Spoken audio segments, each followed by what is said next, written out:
Tirumala ghat road లో ప్రమాదం జరిగింది. ఘాట్ రోడ్ లో ఆర్టీసీ బస్సు గోడను ఢీకొట్టింది. బ్రేక్ ఫెయిల్ కావడంతో ప్రమాదం జరిగినట్లు డ్రైవర్ తెలిపాడు. ఈ ప్రమాదంలో 15 మందికి గాయాలయ్యాయి. గాయపడిన వారిని రుయా హాస్పిటల్ కు తరలించి చికిత్స అందిస్తున్నారు.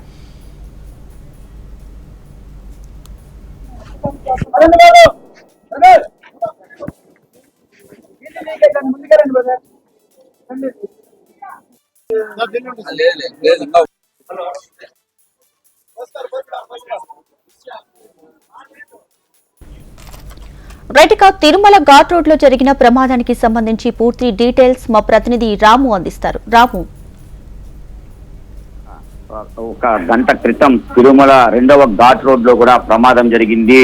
రోడ్డు ప్రమాదం. ఈ ప్రమాదంలో దాదాపు 15 నుంచి 20 మందికి రక్త గాయాలు కూడా అయ్యాయి.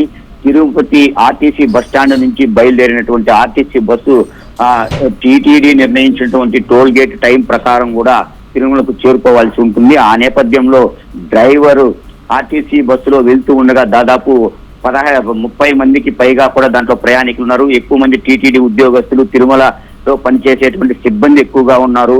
వినాయకుడు గుడి దాటుకున్న తర్వాత 18వ మలుపు వద్ద కూడా ఈ యొక్క ప్రమాదం జరిగింది. దాదాపు అలిపిరి టోల్ గేట్ నుంచి 4 కిలోమీటర్లు వెళ్లిన తర్వాత ప్రమాదం చోటు చేసుకుందని చెప్పొచ్చు. ఈ యొక్క ప్రమాదంలో ఆర్టీసీ డ్రైవర్ చాకచక్యంగా కూడా వెళ్తూ ఉన్నటువంటి బస్సు బ్రేక్ ఫెయిల్ కావడంతో కుడివైపుకు ఒక్కసారి బస్సు తిరిగి గోడను ఢీకొంది.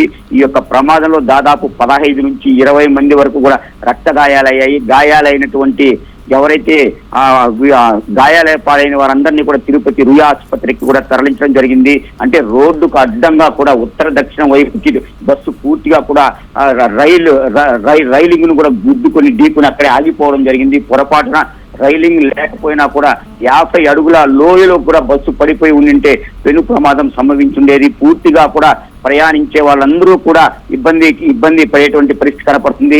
కానీ ఈ యొక్క ఆర్టీసీ బస్సుకు సంబంధించినటువంటి బ్రేక్ ఫెయిల్ కావడంతోనే ప్రమాదం జరిగిందనేటువంటిది ఒక ప్రాథమిక అంచనా కూడా రావడం జరిగింది. దీపిక, అయితే రాము, మనం విజువల్స్ చూస్తూ ఉన్నాము. బస్ అనేది రోడ్డుకి అడ్డంగా ఉంది. సో ఈ నేపథ్యంలో అక్కడ ట్రాఫిక్ జామ్ కూడా కనిపిస్తుంది.